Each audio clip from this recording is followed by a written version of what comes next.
Muito bem, queridos. Hoje, na sequência de mensagens do livro de Êxodo, chegamos no capítulo 17, onde nós temos dois eventos. Os israelitas murmuram por falta de água, e Deus dá água da rocha, e em seguida eles são atacados pelos amalequitas, e Deus dá a vitória através da intercessão de Moisés. Na mensagem anterior, nós vimos que, depois que saíram do Egito, sob a direção de Moisés, chegaram no deserto de Sim, e lá não tinha água, e eles reclamaram, não tinha comida, e eles reclamaram de Deus, porque queriam comida. E Deus prometeu e enviou provisão, mandou carne e pão, carne de codornas que chegaram em revoada, e o pão que caiu do céu, que é o maná. E Deus instituiu o sábado como dia de descanso, proibindo que os israelitas colhessem o pão do céu naquele dia e providenciando na sexta-feira o suficiente para o sábado também. E coloca o maná como memorial, quando entrassem na terra prometida, ou, aliás, quando o tabernáculo fosse feito e a arca da aliança fosse construída, um vaso com 2 litros de maná deveria ser colocado dentro da arca para lembrar a provisão de Deus. Hoje nós veremos esses 2 episódios e que representam a terceira murmuração de Israel, depois que saiu do Egito, e a vitória que Deus lhes deu, apesar de tudo, sobre os amalequitas em Refidim. Quando eu estava estudando essa passagem, eu perguntei a mim mesmo, por que os editores da Bíblia, que dividiram a Bíblia em capítulos e versículos, eles colocaram 2 episódios tão distintos no mesmo lugar. No capítulo 17, você tem do verso 1 até o verso 7, a história da água saindo da rocha. E aí, em seguida, fechando o capítulo, de 8 até 16, a vitória sobre os amalequitas. Eu creio que a razão é que os 2 episódios aconteceram em Refidim, e que está a poucos quilômetros do Monte Sinai, onde Deus iria se encontrar com o seu povo. Era a última parada antes do Monte Sinai, e Deus queria preparar o seu povo. Por isso, esses eventos, que são os eventos finais, iniciatórios, eles então acontecem no mesmo lugar. Daí o capítulo é sobre isso, Refidim, o local onde houve a murmuração e houve também a vitória contra os amalequitas. Então, com isso em mente, nós vamos orar mais uma vez, pedindo que Deus nos oriente a entender o texto e depois aplicar a nossa vida. Tu és o Deus Todo-Poderoso, Senhor, e nós agora, na mediação de Cristo e no poder do Espírito, nos dirigimos a Ti, pedindo iluminação para a compreensão da Tua palavra e aplicação ao nosso coração. Tu conheces a necessidade de todos que estão aqui, há pessoas que estão ansiosas, angustiadas, enfrentando problemas, há pessoas que têm dúvidas, há aqueles desavisados que também não estão interessados muito em Te conhecer profundamente. Tu sabes a necessidade de cada pessoa e pedimos que apliques a Tua palavra de acordo. É isso que nós Te pedimos na confiança que há em Cristo Jesus, nosso mediador. Amém. Muito bem, queridos, vamos ver em primeiro lugar a reclamação dos israelitas contra Moisés em Refidim. Vamos ler do verso 1 até o verso 3. Toda a congregação dos filhos de Israel partiu do deserto de Sim, fazendo suas paradas segundo o mandamento do Senhor, e acamparam em Refidim. Mas ali não havia água para o povo beber. Então o povo discutiu com Moisés e disse: dê-nos água para beber. Moisés respondeu: por que vocês estão discutindo comigo? Por que estão tentando ao Senhor? Mas ali o povo estava com sede de água e murmurou contra Moisés, dizendo: por que você nos tirou do Egito para nos matar de sede, a nós, aos nossos filhos e aos nossos rebanhos? Bom, queridos, aqui nós aprendemos alguns pontos importantes nessa abertura do capítulo. Primeiro, que era Deus que determinava as paradas de Israel. Diz aqui que eles acamparam segundo o mandamento do Senhor. De que maneira isso era feito? Através da coluna de nuvem e de fogo. Onde ela parava, os israelitas paravam e armavam o acampamento. Quando a nuvem se levantava e andava, os israelitas desfaziam o acampamento e seguiam em caravana atrás da nuvem. Deus então os guiou do deserto de Sim para a próxima parada, que era Refidim, onde não havia água para beber, o que mostra a intenção de Deus. Deus queria provar o seu povo, testar esse povo que ele tinha tirado da terra do Egito, com sinais, prodígios e maravilhas, e com quem estava a fazer, em breve, uma aliança, fazer uma aliança que seria celebrada no alto do Monte Sinai. Deus queria testar o povo, por isso ele guiou o povo até um lugar onde não havia água, o que é muito característico da maneira de Deus lidar conosco. Ele nos conduz através da providência e às vezes nos faz parar em Refidim, onde não tem água, exatamente para testar como é que nós vamos reagir. O que é que nós vamos fazer diante dessa crise, diante dessa necessidade, diante desse problema? E não deu outra. O povo de Israel seguiu a reação padrão que eles tinham desde que saíram da terra do Egito: murmurar, reclamar. Diz aí no verso 2, não é, que eles exigiram de Moisés: nós queremos água para beber. Como se Moisés tivesse condição de alimentar uma multidão de quase 2 milhões de pessoas. Porém, Moisés coloca a coisa em perspectiva aqui no verso 2, quando ele diz assim: por que vocês estão discutindo comigo? Por que vocês estão tentando o Senhor? Por que vocês estão tentando o Senhor? Porque os israelitas estavam dizendo: Moisés, dê água para beber, nos dê água para beber. Você está dizendo que Deus está conosco, que foi Deus que mandou você para nos tirar do Egito, para nos levar para a terra prometida. Mas onde está Deus? Se Ele está presente entre nós, por que é que nós não temos água? Por que é que está faltando isso? Reação típica e padrão da nação de Israel, que vai se repetir dezenas de vezes durante os 40 anos no deserto. Reação normal: reclamar, murmurar e testar a Deus diante das provações. O que seria testar a Deus? É porque eles estavam questionando de maneira provocativa: Moisés, você está dizendo que Deus está conosco, mas se Ele está conosco, cadê a água para matar a nossa sede? Tu és o meu Deus, tu fizestes promessas, mas eu estou aqui passando por angústias e dificuldades. Tu és Deus mesmo? Tu estás comigo? Tu não podes fazer alguma coisa? O povo estava testando Deus, estava tentando a Deus, estava provocando a Deus no meio daquela situação. E assim, mesmo que Moisés explicasse que Deus está no nosso meio e que Ele vai resolver o problema, o povo insistiu e a murmuração passou a ser uma acusação, como lemos aí no verso 3, porque o povo disse assim: por que você nos tirou do Egito? Já pensou que ingratidão?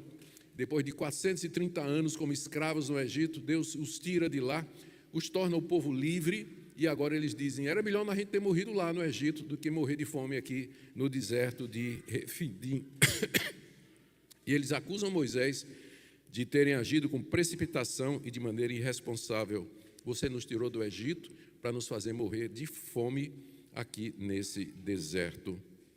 Muito bem, vamos ver agora a orientação que Deus deu quanto à contenda desse povo. Está aí do verso 4 até o verso 6. Então Moisés clamou ao Senhor: que farei com esse povo? Que farei com esse povo? Daqui a pouco vão me apedrejar. E o Senhor respondeu: passe adiante do povo e leve com você alguns dos anciãos de Israel. Leve também um bordão com que você feriu o rio Nilo e siga em frente, e siga para frente. Eis que estarei ali diante de você sobre a rocha em Horebe. Bata na rocha e dela sairá água e o povo beberá. Nesses versículos nós aprendemos o seguinte: primeiro, como sempre, Moisés foi procurar a Deus em sua angústia. E dessa feita, porém, ele já dá sinal de impaciência. Deus, o que é que eu vou fazer com esse povo? Como se fosse responsabilidade de Moisés atender às necessidades desse povo a esse nível. Ele demonstra temor de ser apedrejado pelo povo. Deus, o que é que eu vou fazer com esse povo? Daqui a pouco eles vão me matar a pedrada. Daqui a pouco vão me matar a pedrada. Demonstra então o temor de que isso acontecesse e reclama da atitude do povo para com ele. Mesmo líderes como Moisés, homens de Deus e de grande confiança, podem chegar a um ponto em que eles se sintam assim, impacientes e dizendo e temendo o pior, olhando de maneira negativa ou vendo os piores cenários diante da crise que se desenrola. Mas veja a reação de Deus. Deus dá uma demonstração de misericórdia. A resposta que ele deu para Moisés foi a seguinte: Moisés, passe na frente do povo. Você é o líder desse povo. Vá à frente desse povo. leve o bordão, aquele cajado com o qual você fez os milagres lá no Egito e com o qual você feriu o rio Nilo para que fizesse das suas águas em sangue. E leve os líderes do povo, os anciãos do povo, os chefes das 12 tribos de Israel. Passe adiante do povo com o bordão e com eles para servir de testemunho. E você vá até Horebe, que a gente não tem ideia certa de onde seja, mas era um local rochoso, possivelmente ali na região do Sinai, porque estavam muito próximos.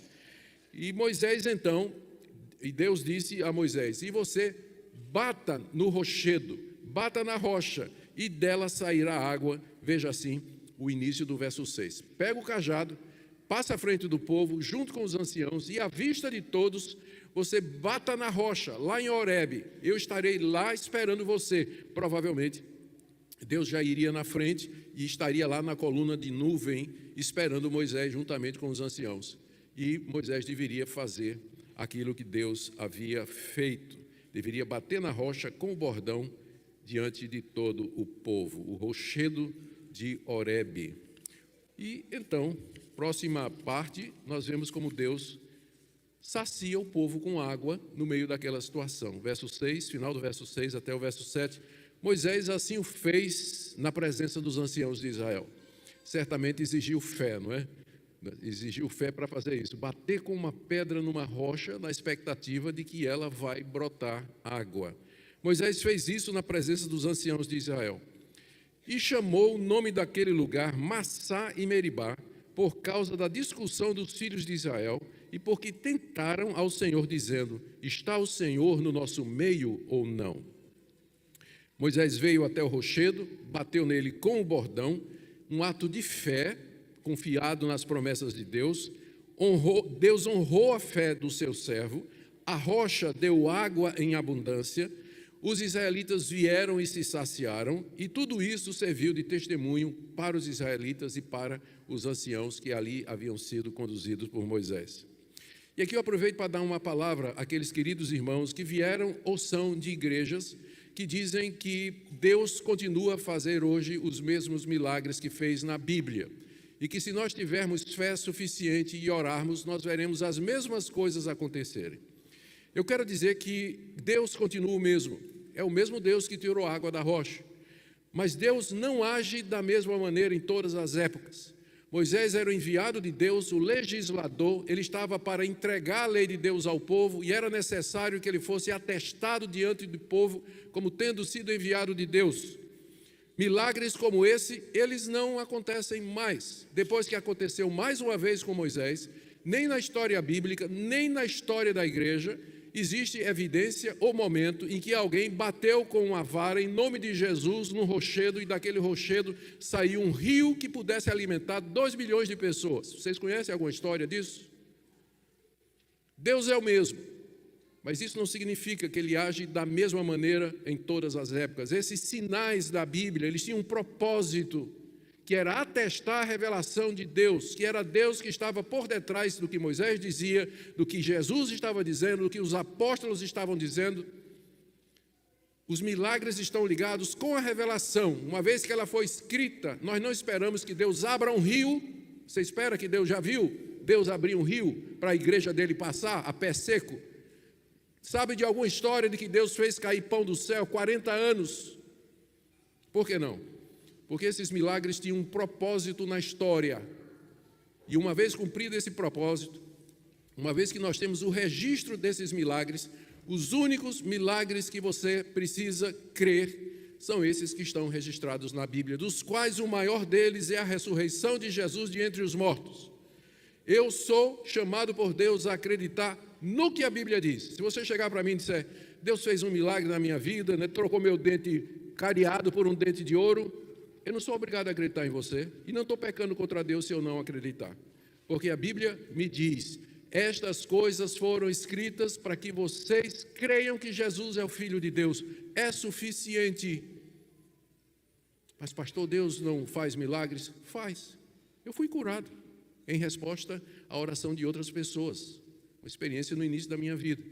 Mas isso não significa que Deus vai me curar toda vez que eu estou doente e que eu oro e peço a Ele que faça alguma coisa. Deus pode agir no sobrenatural? Pode. mas ele age na sua providência, através dos meios, dos recursos que ele fez. Eu estou dizendo isso porque muitos de vocês vêm de igrejas onde disseram para vocês que os cessacionistas, eles são hereges, e que nós não acreditamos em Deus e nem no Espírito Santo. É mentira, isso não é verdade. Isso não é verdade. Nós cremos que Deus é o mesmo Deus Todo-Poderoso, mas que isso não significa que Ele vai fazer hoje os mesmos sinais e prodígios que Ele fez durante o período da revelação. Uma vez que a Bíblia está completa, creia nesse livro, porque se você não crê nesse livro, você não pode ser cristão. E você não pode ser salvo mediante a fé em Jesus, porque a própria ressurreição dele é o maior de todos os milagres. Moisés, voltando ao nosso texto, batiza aquele local ali em Horebe com outros nomes, pelos quais aquele local e o incidente ficaram conhecidos. Chamou de Massá, que em hebraico significa provar, ou prova ou teste, e Meribá, que significa contenda ou discussão. Moisés chamou aquele local de Massá, porque foi ali que o povo discutiu com Moisés a respeito de comida e de água, e de Meribá, porque foi ali que eles testaram, tentaram, provaram a Deus, perguntando se Deus estava no meio deles ou não. E se esses dois nomes, eles vão ser repetidos na história bíblica, no livro dos Salmos, na carta aos Hebreus, e se tornaram um símbolo da rebelião do povo de Deus, da rebelião, da incredulidade e da dureza de coração do povo de Deus, mesmo diante de quem Deus é e dos sinais e maravilhas que Ele fez. Terminado esse episódio, parece ter terminado, por um lado, terminado bem, por um lado, você vê a glória de Deus e o poder de Deus em prover água para o seu povo, vê o povo reclamando, mesmo assim Deus sendo misericordioso, mas ainda não acabou o tempo em Refidim. Ali eles são de repente atacados pelos amalequitas, versos de 8 a 9, leia comigo. Então, logo depois desses eventos, vieram os amalequitas e atacaram Israel em Refidim, que era onde o povo estava acampado, foi a parada para onde Deus os levou. Com isso, Moisés ordenou a Josué: escolha alguns homens e vá lutar contra os amalequitas. Amanhã eu estarei no alto do monte e o bordão de Deus estará na minha mão. Quem eram os amalequitas? Eles eram possivelmente descendentes de Esaú, o irmão mais velho de Jacó. Era um povo seminômade que vivia na região da península do Sinai, lá pelo sul da península, vagando pelo deserto. E eles perceberam que poderiam atacar, derrotar os israelitas e tomar os bens que aquele povo tinha. Por quê? Porque eles não eram homens de guerra, eles tinham sido escravos 430 anos, não tinham treinamento militar, eles não tinham armas, eles não tinham como se defender dos amalequitas. Então, esses amalequitas, eles viram ali uma oportunidade de conquistar e destruir aquele povo. Mais adiante, Moisés vai dizer, quando ele repete essa história aqui no Pentateuco, Moisés vai dizer que eles atacaram por trás e que os israelitas estavam tão cansados que não conseguiam pôr um pé na frente do outro. E os amalequitas mataram sem dó e piedade aqueles que ficaram para trás. Então, foi isso que aconteceu. Quando Moisés viu os amalequitas chegando, matando o povo, e o povo cansado, ele tomou as seguintes providências, chamando Josué. Josué é mencionado, aqui é a primeira vez que Josué é mencionado, e ele não é nem apresentado, Moisés nem apresenta, só diz assim, Moisés chamou Josué. Por quê? Porque o livro de Êxodo foi escrito para aquela geração, os filhos dessa geração que conheciam quem era Josué. Josué era vivo quando esse livro foi escrito. Então, todo mundo sabia quem era Josué, não precisa de introdução formal. Moisés chama Josué, que, pelo que nós conhecemos, era um servo de Moisés, era um discípulo de Moisés, junto de Moisés, da confiança de Moisés, talvez o mais próximo a Moisés. Moisés o chama e lhe dá estratégia militar. Moisés, sim, era treinado nas artes militares. Lembrem que ele foi educado em toda a ciência do Egito. Ele cresceu no Egito, ele tinha conhecimento. Então ele chama Josué e diz, escolhe alguns, não precisa chamar o povo todo, né? Escolhe alguns, enfrenta os israelitas. E em seguida ele diz, eu subirei no monte com o bordão de Deus. Com isso, Moisés estava dizendo que a verdadeira batalha não seria lá no campo de guerra de Refidim. A verdadeira batalha seria no alto do monte, quando Moisés estaria intercedendo pelo povo diante de Deus. Era uma batalha espiritual, na verdade. É isso que a subida ao monte com Josué e Ur, levando a vara de Deus, que representa o poder de Deus, o instrumento pelo qual Deus fazia todas as coisas, é isso que aquele episódio, esse símbolo, esse ato de Moisés de subir ao monte representa. A gente não sabe que monte é esse. Pode ter sido o mesmo monte Horebe, de onde ele feriu a rocha e saiu água. Mas a verdade é que nós não sabemos. O importante é que esse monte era num local estratégico que permitia que Moisés visse a batalha se desenrolando lá em Refidim. E, pela graça de Deus, os israelitas derrotam os amalequitas. Vamos ler aí do verso 10 ao verso 13. Essa é a primeira vitória da nação de Israel contra uma nação pagã, antes de entrar na terra prometida, onde ele vai ter que enfrentar outros povos. Vamos ler do verso 10 até o verso 13. Josué fez como Moisés lhe havia ordenado e lutou contra os amalequitas. Porém, Moisés, Arão e Ur subiram para o alto do monte. Quando Moisés levantava a mão, Israel vencia. Quando, porém, ele abaixava a mão, os israelitas venciam. Quando as mãos de Moisés ficaram pesadas, pegaram uma pedra e puseram por baixo dele para que Moisés se sentasse. Arão e Ur sustentavam as mãos de Moisés de um lado e do outro, de um lado e outro do outro, e assim as mãos dele ficaram firmes até o pôr do sol, e Josué destruiu os amalequitas a fio de espada. Como nós dissemos, a verdadeira luta estava sendo travada no alto do monte. Moisés com Arão e Ur, que também é uma figura que vai ser destaque no livro de Josué, é simplesmente introduzido aqui, era mais outro dos seguidores mais próximos de Moisés. Moisés com Arão e Ur sobem no monte, esse local estratégico.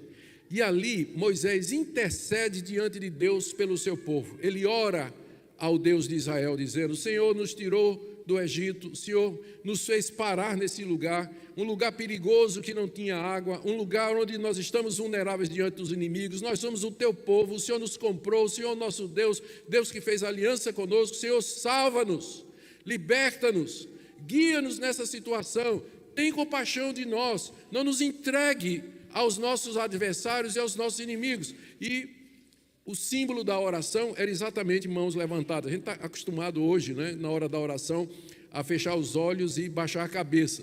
Biblicamente falando, o judeu orava olhando para o céu e com as mãos levantadas. Então, não tenha medo se você, numa hora de oração, pode levantar as mãos. Tenho certeza que ninguém vai proibir você de fazer isso, até porque essa é a postura que está mais próxima do que a Bíblia diz a respeito da oração. Talvez foi baseado nisso que o apóstolo Paulo escreveu a Timóteo, com referência a como os homens deviam proceder no culto. Ele diz que quer que os homens orem em todo lugar, levantando mãos santas, sem ira e sem animosidade. Então, Moisés estava no alto do monte, intercedendo, olhando para o céu, levantando as mãos para Deus, como quem pede ajuda, intercedendo em favor do seu povo, como um bom líder deve fazer. Aquele povo tinha chegado perto de apedrejar Moisés. Moisés podia dizer o seguinte: eu não vou orar não, vou deixar esse povo ser castigado pela murmuração, queriam me apedrejar, me questionando, dizendo que eu trouxe o povo aqui para... Não, Moisés fez o que o líder tem que fazer, misericordiosamente levanta as mãos diante de Deus, intercedendo pelo povo. E Deus ouvia a oração de Moisés. Enquanto Moisés estava orando, lá embaixo o pau comendo, e Josué chibata lá nos amalequitas. Aí Moisés cansava, a mão baixava, aí os amalequitas tomavam ânimo e tinham vantagem sobre os israelitas. Assim ficou, porque as mãos de Moisés estavam pesadas, além da idade, estava cansado. Tente ficar assim muito tempo, E uma batalha leva muito tempo. Quando Josué e Ur perceberam isso, eles trouxeram uma pedra, Moisés estava em pé, Moisés sentou naquela pedra, e eles, um do lado e outro do outro, seguraram as mãos de Moisés, como todo bom assistente, líder faz. como qualquer pessoa tem que fazer diante da necessidade. Moisés não podia ganhar aquela batalha sozinho, ele precisava dos seus irmãos, ele precisava daqueles que estavam mais próximos dele. Que lição importante sobre liderança. Nós não podemos, o líder nunca pode resolver as questões sozinho, ele precisa da sabedoria, da graça e da força que vem dos colegas. Ali, foi naquele lugar, isso durou até o pôr do sol, e Moisés destruiu os amalequitas ao fio da espada, como diz aí o verso 13. Aqui, assim, naquele mesmo lugar, Refidim, Israel constatou que, se Deus é por nós, ninguém pode ser contra nós. Quem será contra nós? Se Deus é por nós, não faltará água no deserto. Se Deus é por nós, venceremos as nações inimigas. E tudo isso preparava o povo para o encontro com Deus no Monte Sinai. E agora a parte final, Deus anuncia a destruição futura total dos amalequitas, verso 14 a 16. Então o Senhor disse a Moisés: escreva isso para a memória num livro e repita a Josué, porque eu vou apagar totalmente a memória dos amalequitas da face da terra. E Moisés edificou um altar e lhe deu o nome de O Senhor é minha bandeira, Jeová Nissi. E disse: porque o Senhor jurou, haverá guerra do Senhor contra os amalequitas de geração em geração. Terminado o episódio, destruição dos amalequitas que fugiram, derrotados, Deus diz a Moisés: Moisés, escreva num livro o que eu vou te dizer. E Moisés, então, escreve num rolo o que Deus falou. Primeiro, o registro da derrota dos amalequitas, e segundo, a sentença de Deus de que ele haveria de destruí-los completamente da face da terra. Aqui você tem, ao vivo, como é que a Bíblia foi feita. É a primeira menção que nós temos em toda a Bíblia, de Deus se chegar para alguém e dizer: escreva as minhas palavras. Foi assim que o Antigo Testamento foi composto, foi assim que Moisés escreveu o Pentateuco, os 5 livros, Gênesis, Êxodo, Levítico, Número e Deuteronômio. Deus disse para ele: escreva. Foi essa maneira que Deus escolheu para registrar os fatos, seus atos salvadores na história. É isso que a Bíblia é, o registro feito por homens, inspirados por Deus, dos atos de Deus na história. Por isso que a Bíblia é verídica, por isso que tudo que ela afirma é verdadeira, e por isso que ela é autoritativa, porque ela é a palavra de Deus escrita. Por isso que você deve lê-la todo dia, decorá-la, amá-la, colocar no seu coração, fazer dela a direção da sua vida. E como foi enfatizado pelo pastor, ela é suficiente para tudo aquilo que nós precisamos aqui nesse mundo. Escreve no livro. Segundo, lembra Josué isso aqui, porque eu quero que Amaleque seja destruído de sob a face da terra. Como futuro substituto de Moisés, Josué deveria levar essa guerra adiante e exterminar os amalequitas. O que aconteceu não no tempo de Josué, mas durante o reinado de Davi, de Saul primeiro e depois de Davi. No reinado desses dois descendentes de Abraão, reis de Israel, os amalequitas foram destruídos. Em resposta à ordem de Deus, Moisés faz 2 coisas. Primeiro, ele edifica um altar diante de Deus, como símbolo de adoração. Altar onde animais certamente foram sacrificados, porque Moisés já sabia que não se podia. É a primeira vez que aparece um altar no livro de Êxodo, depois da saída do povo de Israel do Egito. Ali eles constroem o primeiro altar, como sinal de adoração, serviço a Deus, e animais são sacrificados, sangue é derramado, porque era impossível se aproximar de Deus se não fosse pelo sangue. Segunda coisa, primeiro edifica um altar, e segunda coisa, ele diz assim, chamou o nome do lugar, do altar de O Senhor é minha bandeira. O que isso quer dizer? Quando a gente pensa em bandeira, a primeira coisa que você tem na mente é um pau, onde tem um pedaço de pano amarrado, não é isso? Isso é uma bandeira, mas não é esse o significado no hebraico. Aqui a palavra que foi traduzida como bandeira é simplesmente uma vara, como aquela vara que Moisés usou no alto do monte.